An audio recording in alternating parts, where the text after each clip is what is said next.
Welcome to r/Am I the Butthole, where OP gets abandoned by his entire family. Am I the butthole for refusing to let my family meet my daughter after they all dropped out of my wedding upon finding out that my wife was pregnant? I come from a conservative Christian family. All of my family members were or are currently involved in the church and have church-based jobs. When they met my wife, they loved her and they embraced her as their own. We dated for 2 years, and we discovered that she was pregnant after we got engaged. Invitations were already given out at the time, and we decided to still have the wedding on that date when my wife was 5 months pregnant. My family was furious when they found out that my wife was pregnant. They asked me if we were even still considering having a wedding. I said, why not? But they were very upset, especially my mom and dad, who said they've always been known for their decency and good Christian values, and they weren't willing to let this stain their reputation. They officially dropped out of my wedding and refused to negotiate, saying that it was done and I only have myself to blame for this outcome and I should move the wedding out of town. I was hurt and I tried to change their minds and I checked with other family members, but my brother said that he had no intentions of looking like a joke in front of his fellow church members and he dropped out. My aunt pretended to be sick and said that she might not be able to make it, but she's 100% healthy. My cousin said he had a business trip and he stopped his wife and kids from attending. My uncle cussed me out, tore up the invitation, and kicked me out of his house. I felt terrible with no family members of my own to support me and share my joy at my wedding. I even broke down crying after the ceremony. I haven't spoken to my family for months, and then I got busy taking care of my 4-week-old daughter. My cousin reached out to me to give me gifts and well wishes for the birth of my daughter sent from my family. I returned everything. My cousin sat down with me on behalf of my family, saying that I shouldn't have returned the gifts because they want to see and hopefully be involved in my daughter's life. He said that my mom is longing to meet her grandbaby and everyone else wants to visit soon to celebrate my daughter's life. I asked my cousin, "Isn't my daughter the reason why all of you abandoned my wedding?" He just stared at me begrudgingly as I went on about how they treated my daughter as something to be ashamed of and hide. He replied saying that I got it all wrong, and no matter what goes down between us, I can never deny that my daughter is their granddaughter or niece or whatever, and they're her family. He asked that I arrange for them to visit, but I refused. He kept pressing the idea, but I shut him down. My wife says that I should let them come, but I still refused. OP, your family is mega toxic, super toxic. So what's going on here is they wanted to come to your wedding and they want to be around your kid and your wife and all that stuff. But because you have the appearance of living a sinful life, they can't bear the thought of other people gossiping about them in the church. I mean, you hit the nail on the head, OP. They didn't want to come to the wedding because of your pregnant wife. So now they want to be involved? Give me a break. Okay, OP, so not only are you completely morally justified in cutting these people out of your life because they've clearly shown that they don't respect you, they don't respect your daughter, they don't respect your wife, and they don't respect your marriage. So just on that level alone, you're justified in cutting them out. But you also have to consider the emotional well-being of your daughter. And yeah, there is a chance that your parents will come into your daughter's life and they'll be nurturing and loving and all that stuff. And in that case, then it actually would be preferable that your daughter has them in her life because, I mean, that's just kind of how raising a family is, right? You want your daughter to be around a lot of loving people. However, the problem is we can't really be certain that that's how they're going to act. Because if they're that cruel to you, if they would disrespect their own son, then why would they not also disrespect their own granddaughter? So what if when your daughter is older, your family members start calling her a bastard, and your daughter's like, "What's a bastard?" And your parents are like, "Oh, sweetie, well, a bastard is a kid who's born out of marriage, like you. But don't worry, even though you're a bastard, we still love you." Does that sound out of character for people who would abandon their own son, their own cousin, their own nephew during his wedding? No, it doesn't sound out of character for them at all. So, OP, as I was saying, on top of the moral justification of cutting out your family who cut you out, you also have to consider the health and mental safety of your daughter. And allowing your toxic family to be around your daughter is kind of risky. So, OP, I'm giving you 0 out of 5 buttholes. You've done nothing wrong here. I'm giving your family about 3 out of 5 buttholes at the cousin/uncle level, and I'm giving them 5 out of 5 buttholes on the sibling/parent level. Am I the butthole for not paying to change my father's gravely insulting gravestone? My father and mother had a very bitter marriage towards the end of his life. He had a long-running affair with another married coworker and got her pregnant before he passed away. He was planning to leave my mom, skip the country, and move to Canada to start a new life with her. They even had a house picked out and everything. He had moved out and was living with his coworker when he suddenly died of a heart attack while passionately hugging. Divorce papers were never filed, so they weren't legally separated. They were in the process of doing all that stuff, but on paper, they were still happily married. So me and my siblings have already moved out of our parents' home. Our youngest sibling is 19 years old and in college. I work for a tech company, and I'm currently back in my hometown helping my mom manage my dad's estate. Well, my mom was hurt and petty, so he marked his gravestone with, "In loving memory of John Doe, son, husband, father, and adulterer." My dad's family and his pregnant partner are mad and want me to fix it. Personally, I think it was fine. That's who he was. He was all those things. And since it's my mom's plot, I can't do anything. So, am I the butthole? So, in my opinion, the fact that this is your mom's plot, OP, pretty much means that, yeah, you're totally in the clear. This is entirely on her shoulders. So, her buying the plot and her buying the tombstone and all that stuff is basically the same thing as if she went out to town, bought a billboard or a sign or whatever, and said, "My husband's an adulterer." And she has every right to do that because she's got protected free speech, and because, she purchased the rights to put whatever she wants on that sign because it's hers, right? So I definitely understand why these people are upset because the tombstone is dishonoring his memory. But, realistically, there's nothing they can do about it because she has every right to do that. So, with the exception of the father, who's obviously a huge butthole in this story, I see no buttholes here. OP is justified, his mom is justified, and all the people who are hurt by the tombstone are also justified. Well, actually, I guess the woman who was sleeping with OP's dad, I guess she deserves a butthole score too, because probably at this point it's safe to assume that she knew that he was actually married. If she didn't know, then okay, we can give her a pass, I suppose. But realistically, if he wants to run off to Canada with her, then she knew that she was the other woman. So, OP, we'll give her 3 out of 5 buttholes, and we'll give your dad 5 out of 5 buttholes. Am I the butthole for canceling my son's birthday because of the gift that he bought his stepbrother? I have 2 sons, Matt, who's 32, and Benjamin, who's 17. Matt is my stepson, that is my wife's son, and Benjamin's my biological son. Matt and Benjamin are not close due to the age gap and because they don't live in the same house, but they are cordial to each other.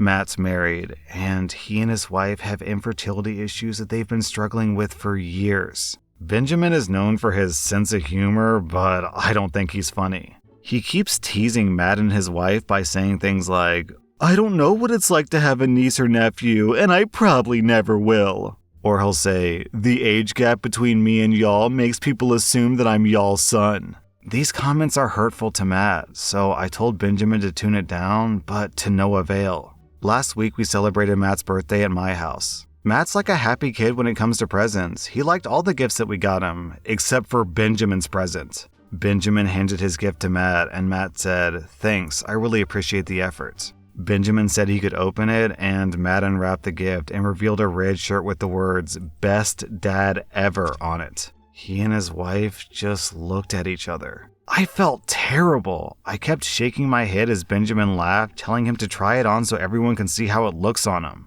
Matt and his wife were upset. My wife and my family were silent. I got in an argument with Benjamin as Matt and his wife got ready to leave. Benjamin acted dumb when I asked what he was thinking pulling this stunt and offending Matt like that. He said there's literally thousands of people wearing t-shirts that say lots of stuff, and that in no way means that they're insulting the person wearing them. And it's not like every t-shirt that people wear has to be accurate with their life. I replied that no matter how he tried to spin it, giving Matt a Best Dad Ever t-shirt, knowing that he's struggling to become a dad, was tacky at best and cruel at worst. I then said that because of what he did, I was canceling the dinner reservations for his 18th birthday in 2 months, and he lost it. He said that he was just teasing Matt and it wasn't a big deal, and he tried to negotiate, but I shut it down. He called his uncle and aunt, who treat him as if he was their own son, and made excuses for him. I had an argument with his uncle after he said that I shouldn't cancel Benjamin's birthday dinner over a teasing gift, and that it wasn't his fault that some people are hypersensitive and can't take a joke. I refused to discuss it after more family members asked I let it go, and I told them they were free to host his birthday instead, so am I the butthole? OP, what Benjamin is doing here doesn't even closely resemble a joke or teasing. It's just straight bullying. When one person makes a joke, and only that person is laughing, and everyone else is awkwardly silent because it's uncomfortable, then yeah, that's not a joke, that's just cruelty. So Benjamin's butthole score is pretty obvious here. He gets 2.5 out of 5 buttholes. Now, I would guess that most people would say that you deserve 0 out of 5 buttholes, OP, and that you're completely justified in canceling the birthday party. And yeah, I do agree that you should cancel the birthday party because your son Benjamin did something really cruel and awful and he deserves to be punished for it, and this feels like a suitable punishment. However, that being said, I do feel like I kind of have to give you a 1 out of 5 buttholes score because ultimately, when a child acts up, then some of that responsibility has to fall on the parent's shoulders. You said yourself, OP, that Benjamin has been continuously teasing Matt over this sensitive issue, but where are the consequences? Did you just let it happen? Did you just let your son become more and more of a bully? Because based on this story, it sounds like you just let your son get away with it every single time. So are we supposed to be surprised that after getting away with this for so long that he would keep escalating and pushing the joke until he finally crossed the line? Because I'm not surprised. And this is your wife's son that he's mocking. Every single time that you let Benjamin get away with this, you were disrespecting Matt, obviously, and you were also disrespecting your wife, who probably felt like she wasn't in a position where she could discipline Benjamin because he's a 17-year-old and Benjamin isn't her biological kid, so she was probably hoping on you, OP, to address this issue, which you just never did until it was too late. So I hate to give you a butthole score because you're clearly trying to do the right thing here, but honestly, you deserve it. OP, I'm giving you 1 out of 5 buttholes. Am I the butthole for refusing to use the money I saved for my stepdaughter's 18th birthday gift to help with my daughter's treatment instead? I'm a father of 2, a biological 26-year-old daughter and an 18-year-old stepdaughter. I'm lucky to have an established, good relationship with my stepdaughter that's based on mutual trust and respect. I've raised her since she was 2, and I don't even call her my stepdaughter, I call her my daughter. She's always dreamed of owning a car, and she hinted that she wanted one for her 18th birthday for years, and I took it upon myself to try to save up for one. It took me years to save up money to be able to get her a decent car as a gift, and I felt thrilled that I was able to achieve this goal knowing how much this means to her. I haven't bought the car yet, and I'm currently looking for a decent car around $10,000 to $13,000. My older daughter has been struggling with infertility, and she and her husband already tried the clinical route, but they weren't successful. They've stopped trying for a year due to financial struggles. I visited her last week, and she talked about getting ready to go through another round of in vitro fertilization. We talked about the money, and she brought up the money that I saved for her stepsister's car. I tried cutting the conversation, but she asked if she could borrow the money and she'll repay me in a few months. I said no, because what's the use of getting the money in a few months when I want to buy my stepdaughter the car this month?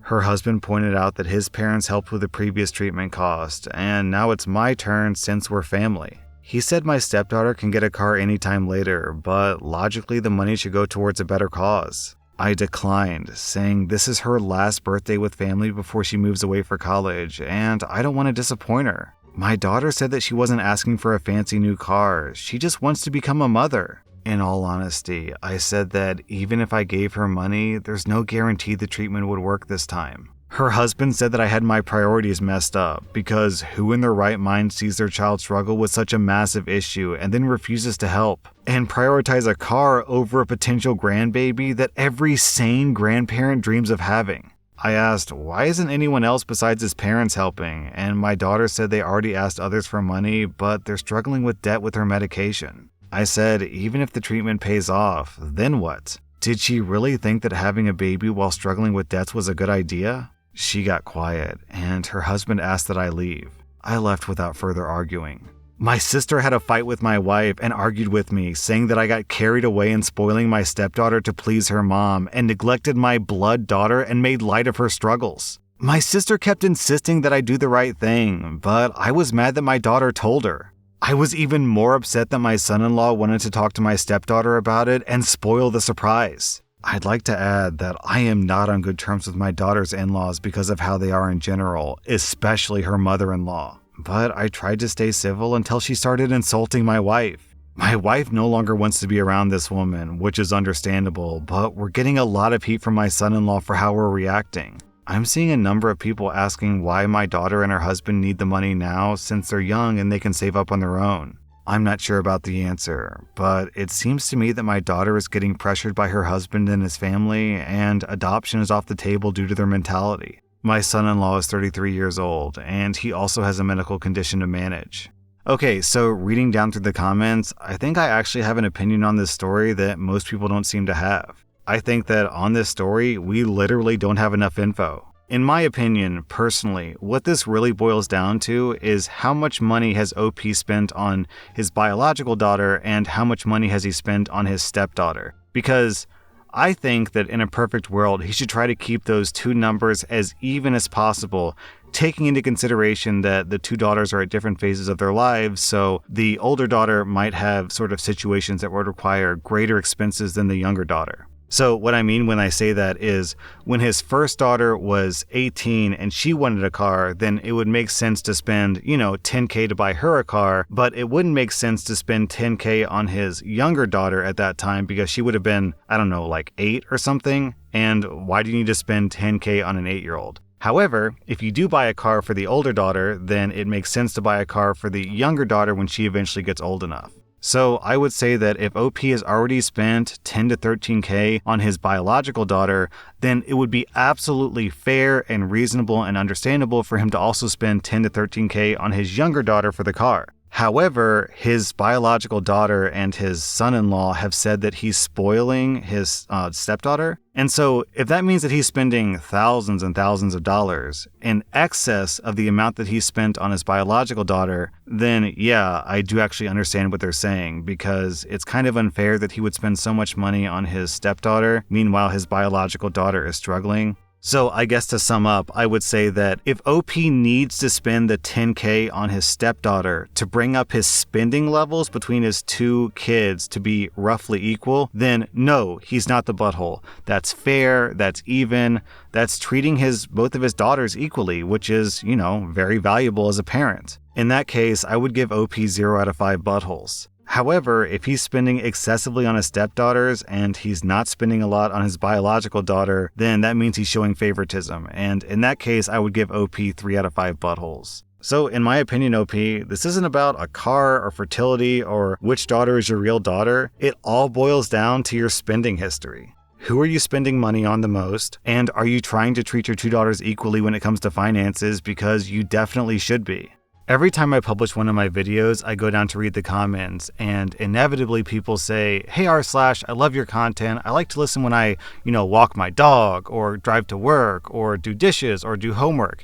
And I know that a bunch of people out there like to listen to my content while they're doing other things. So for people like you, I know you need earbuds. That's why Raycon is such a great sponsor for this channel, because I personally use Raycon earbuds. They have a 32-hour battery life with 8 hours of playtime, a microphone for one-touch calling, Bluetooth pairing, bass, and they're super comfortable. I'm like you guys. Whenever I walk Yugo, I like to pop in my Raycons and listen to either YouTube or podcasts. So for me, the best thing about Raycons is that they never slip out. It doesn't matter if you're walking the dog, jogging, or exercising, they have a really snug fit and they're really comfortable over a long period of time. So if you're thinking about picking up Raycon earbuds, then it's super easy. First off, they have a 45-day free return policy. Secondly, if you use my link, buyraycon.com/r/YT, then you get 15% off your order. So what do you got to lose? They're affordable, high quality, and if you don't like them, then you can just return them.